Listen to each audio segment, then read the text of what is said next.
something that most people fundamentally misunderstand about war. Size doesn't win conflicts. Firepower doesn't win conflicts. The country with the most advanced military on the planet can find itself completely paralyzed, bleeding resources, losing political will, watching its alliances quietly fracture, all without ever suffering a single decisive military defeat. And to understand how that's possible, you need to understand one principle. The side that controls the structure of escalation controls the outcome of the war. Not necessarily who wins each battle, not who has the most missiles. Who controls how the conflict escalates? Who decides what kind of fight this becomes? Once you genuinely internalize that principle, the entire confrontation between Iran and the United States stops looking like a mismatch between a superpower and a mid-sized regional nation. It starts looking like something far more complicated and far more dangerous.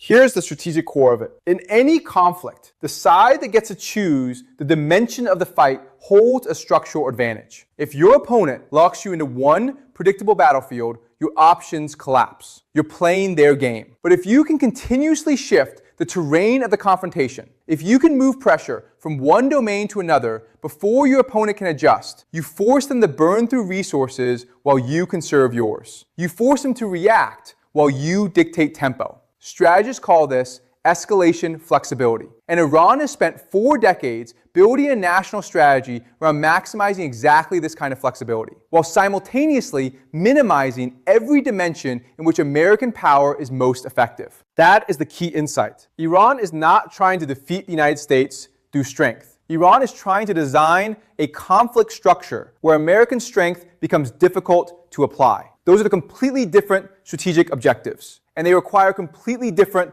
responses, which is precisely why American strategy in the region has struggled so consistently to produce durable results, despite an almost incomprehensible military advantage on paper. So let's go through exactly how Iran does this, because the architecture is actually 3 separate games running simultaneously, each operating in a different dimension, each exploiting a different crack in the American strategic system.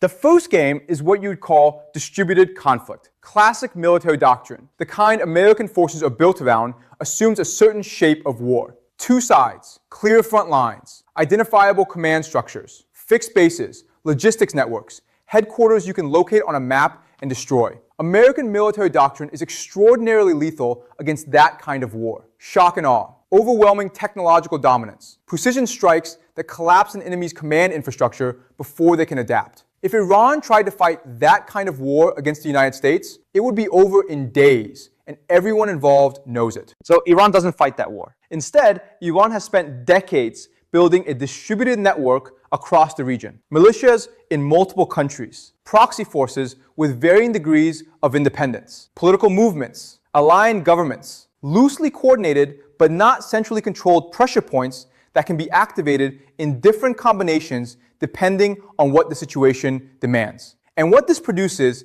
is a genuinely strange strategic environment for American planners. When American forces strike Iranian interests somewhere, the response doesn't have to come from that location. It doesn't even have to come immediately. Pressure can emerge through a militia hundreds of kilometers away, through rocket attacks on a base in a different country, through political destabilization, through economic disruption in a neighboring state. The battlefield stops being a place. It becomes a condition that exists across an entire region. And you cannot destroy a condition the way you destroy an army. There's no headquarters to eliminate. There's no central logistics chain to cut. The network degrades and regenerates. American forces win engagements constantly, and the strategic situation barely moves. Resources pour in, attention fractures across a dozen simultaneous pressure points, and the constant reactive posture slowly exhausts the political will to stay engaged. The second game is economic endurance. This one is particularly elegant because it inverts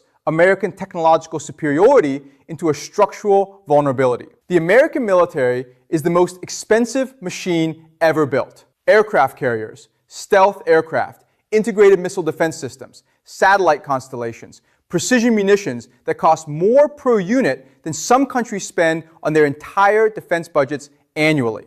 And all of this technology is designed around a specific assumption about how wars work. That they will be short, decisive, controlled, achieve overwhelming dominance fast, accomplish the objective, exit. The entire system is optimized for that scenario. What happens when the conflict refuses to be short? What happens when an opponent is specifically designed to prevent decisive outcomes? The technology that was an advantage starts becoming a liability. Because maintaining that level of capability while fighting an indefinite, grinding conflict is economically brutal. And Iran exploits this through saturation. Drones costing tens of thousands of dollars force the deployment of interceptor missiles costing millions. Fast attack craft in the Persian Gulf can threaten vessels worth billions. The math is straightforward. You spend a little, your opponent must spend a lot. You regenerate quickly, your opponent's industrial replacement cycle takes months. The cost curve starts grinding the technologically superior force down in ways that have nothing to do with battlefield outcomes. But the economic dimension is also psychological in a way that's just as decisive. Democracies are structurally sensitive to prolonged economic stress in ways that authoritarian systems simply are not. When wars become expensive over years, when supply chains strain, when the financial costs start showing up in domestic politics, public opinion fractures. And fractured public opinion eventually destroys the political coalition sustaining the war effort. Not through military defeat, through exhaustion, through the gradual erosion of the argument that this is worth continuing. Iran's strategy was never designed to win quickly. It was designed to outlast, to remain intact and functional past the point where the political will on the other side collapses under its own weight. The third game is geographic pressure. And geography is the one variable that no amount of military spending, technological development, or strategic ingenuity can alter. The physical map just is what it is. And in the Middle East, the physical map is extraordinarily favorable to Iran. Sit with a map for a moment and really look at it. Iran sits along a northern edge of the Persian Gulf, directly overlooking the Strait of Hormuz, the narrow maritime choke point through which an enormous portion of the world's daily oil supply must pass. Every day, without exception.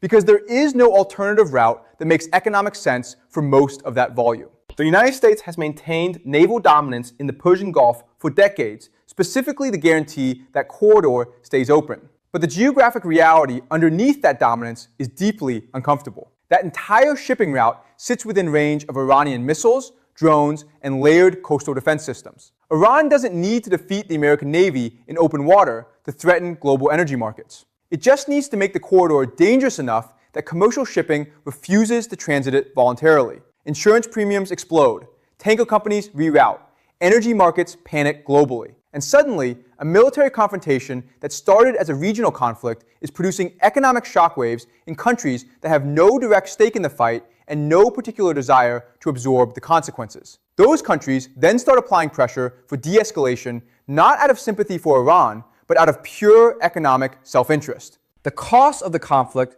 radiates outward and so it's coming back as political pressure from America's own partners. Now here's where the architecture becomes genuinely sophisticated. These three games don't simply run in parallel. They interact. They reinforce each other. They create compounding pressure in ways that are extremely difficult to address through any single strategic response. Distributed conflict spreads American attention and resources across an entire region. Economic endurance bleeds the financial and political capacity to sustain engagement. Geographic pressure drags global actors into demanding resolution on terms that aren't purely favorable to American objectives. Address one dimension and pressure increases in another. Win a tactical engagement and the strategic environment doesn't actually change. Destroy a proxy force and the network reconstructs. Every action generates reactions across multiple domains simultaneously. Strategists have a term for what this creates: a stalemate spiral. The militarily superior power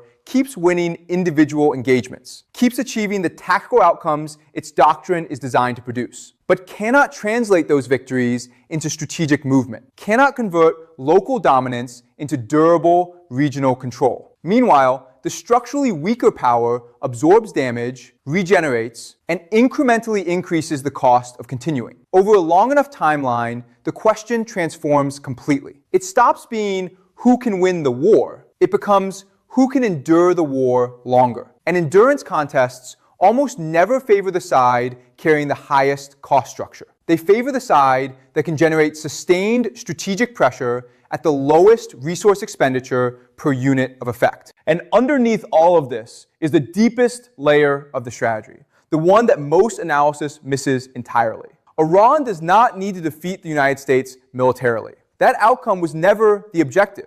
The objective is to alter the regional balance of power incrementally and durably. If American forces become chronically overstretched, if allied governments begin quietly doubting whether American security guarantees will hold under pressure, if global markets and regional actors begin adjusting their behavior to a new strategic reality, the geopolitical architecture of the region starts shifting without any single decisive military event causing it. And those shifts, once they begin, are self-reinforcing. They compound. They become very difficult to reverse. Smaller states start hedging their alignments. Energy buyers explore alternative supply arrangements. Regional powers negotiate new security frameworks that reduce American centrality. None of this happens in a single dramatic moment. It happens gradually, almost invisibly, through thousands of small decisions made by governments and companies and investors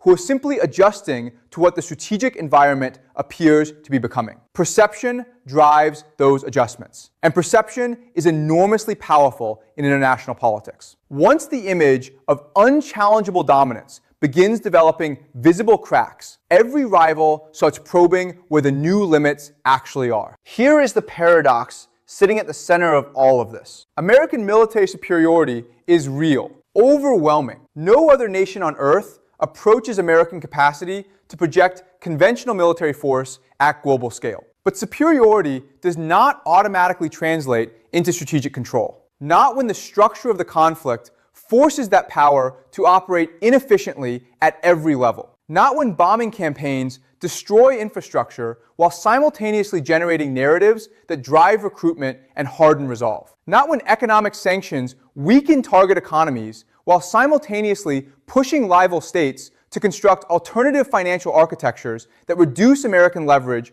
over the long term. Not when military deployments reassure allies while stretching supply lines across vast distances and generating local political backlash that complicates the alliances they were meant to strengthen. Iran's strategy is built entirely around those contradictions, around forcing America to fight the wrong war, a war where technological superiority matters less than political patience, a war where geography constrains rather than enables, a war where economic endurance becomes the deciding variable rather than precision firepower.